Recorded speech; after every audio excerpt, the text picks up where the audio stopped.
My dear friends, welcome to my channel. तो आज हम स्टार्ट करेंगे इनऑर्गेनिक केमिस्ट्री, जिसमें हम पढ़ेंगे मेटल एंड लिगेंड बॉन्डिंग, जो आपका फर्स्ट चैप्टर है।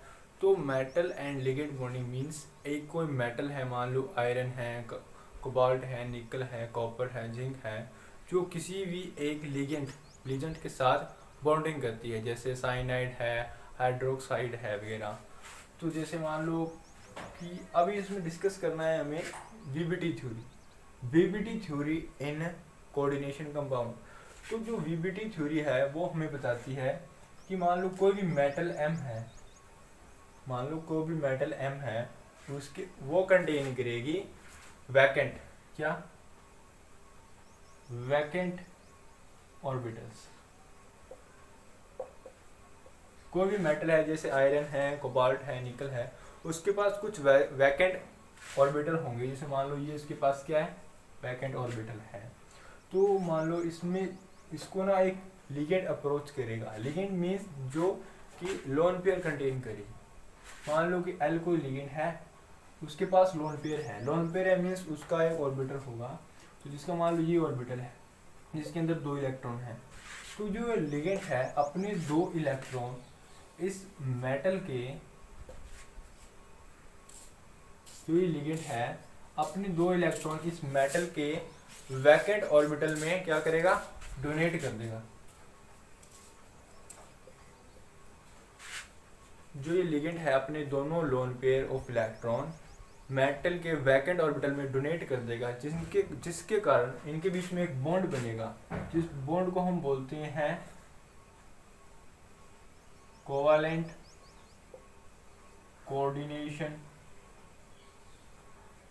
कोऑर्डिनेट बॉन्ड, या इसको सिंपली हम बोल सकते हैं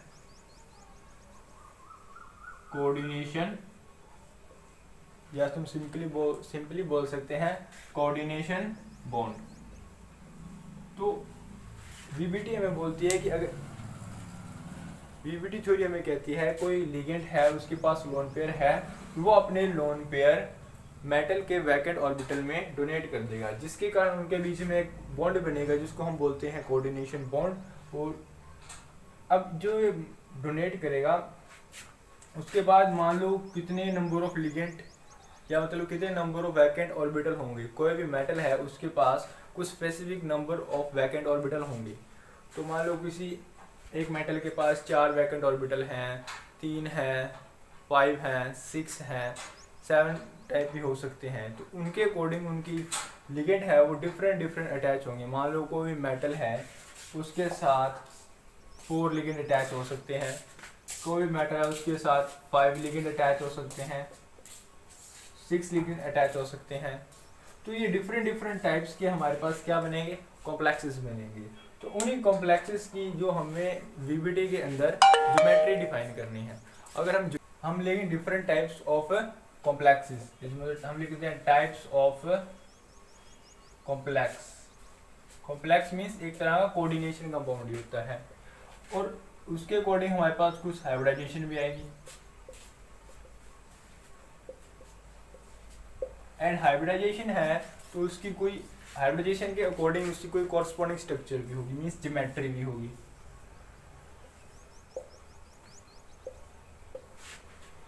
तो मान लो अगर हमारे पास हम मेटल लेके चलते हैं, कोई भी मेटल है, जैसे एम मेटल है हमारे पास, अगर उसके साथ 2 लिगेंड अटैच है, अगर कोई मेटल है उसके साथ 2 लिगेंड अटैच हैं, तो उसके हाइब्रिडाइजेशन की वैल्यू क्या आएगी। मान लो हाइब्रिडाइजेशन का वैल्यू आपको पता होगा, number of sigma bond plus number of lone pair.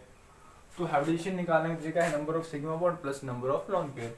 तो देखो अभी sigma bond means coordination bond, एक तरह सिग्मा बॉन्ड होता है जिसमें लिगेंड अपने 2 इलेक्ट्रॉन डोनेट करता है। तो इसमें कितने सिग्मा बॉन्ड, 2। तो 2 के अकॉर्डिंग जो हमारी हाइब्रिडाइजेशन क्या आएगी, sp।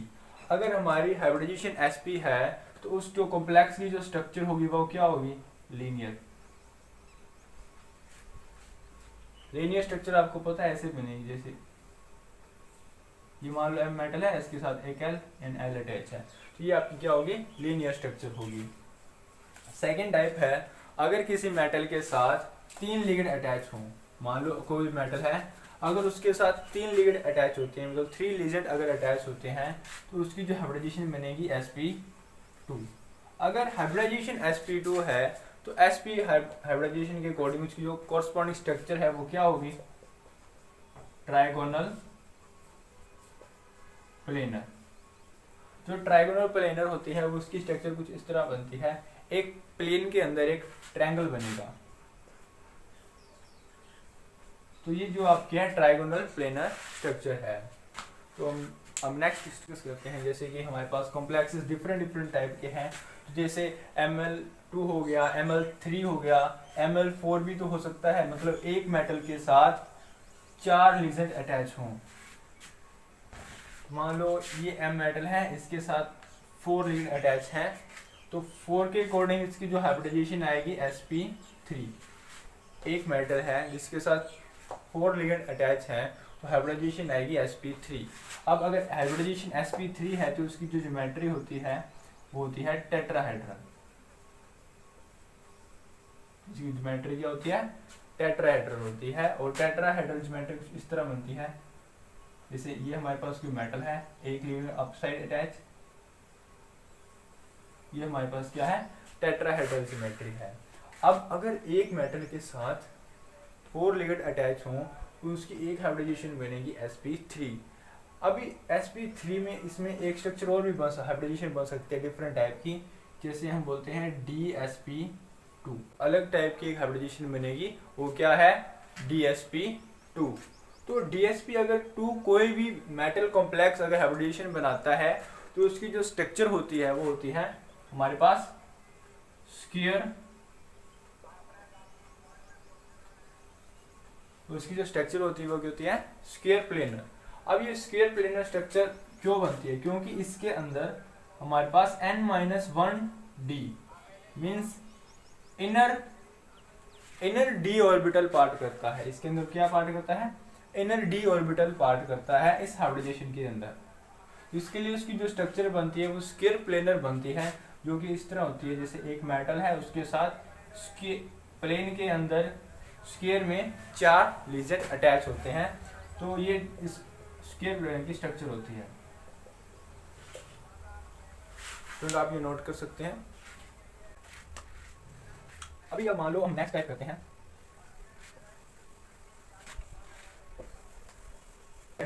जो नेक्स्ट टाइप का कॉम्प्लेक्स फॉर्म करते हैं, जैसे हमने ml4 डिस्कस कर लिया है। मान लो एक मेटल के साथ 5 लिगेंड अटैच हों, अगर एक मेटल के साथ 5 लिगेंड अटैच हों तो उसकी जो हाइब्रिडाइजेशन बनती है वो क्या बनेगी, sp3d।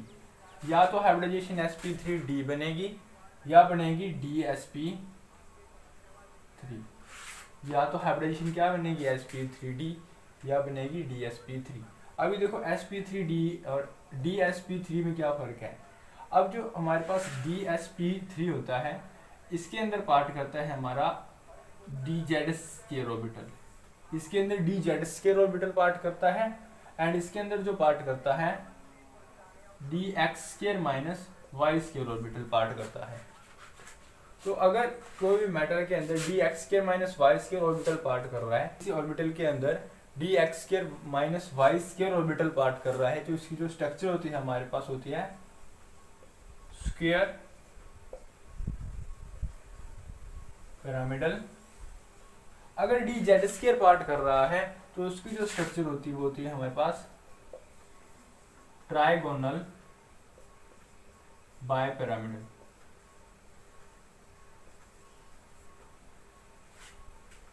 करते हैं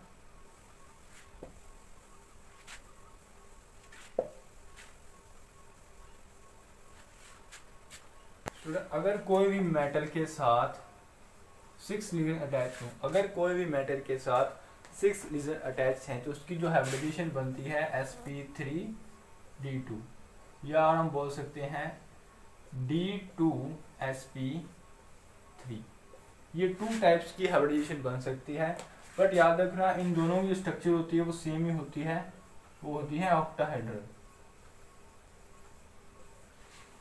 अगर एक मेटल के साथ 6 लिगेंड अटैच हैं तो उसकी हाइब्रिडाइजेशन क्या होगी, dsp3d2 या d2sp3। जो ज्योमेट्री बनेगी कॉम्प्लेक्स की वो बनेगी ऑक्टाहेड्रल। तो ये चीज स्टूडेंट वीबीटी के अकॉर्डिंग हमने डिफरेंट कॉम्प्लेक्सेस की स्ट्रक्चर बनाई है। तो अभी हम नेक्स्ट डिस्कस करेंगे limitations of VBT.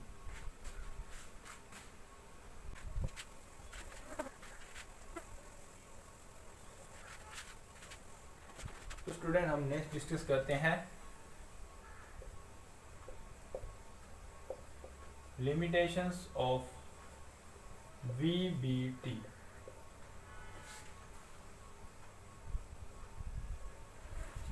Limitations of VBT। तो अभी VBT की हमारे पास बहुत सारे लिमिटेशंस हैं। जैसे फर्स्ट लिमिटेशन है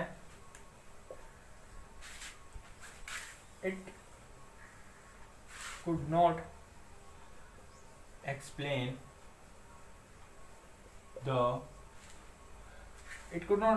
the low spin complex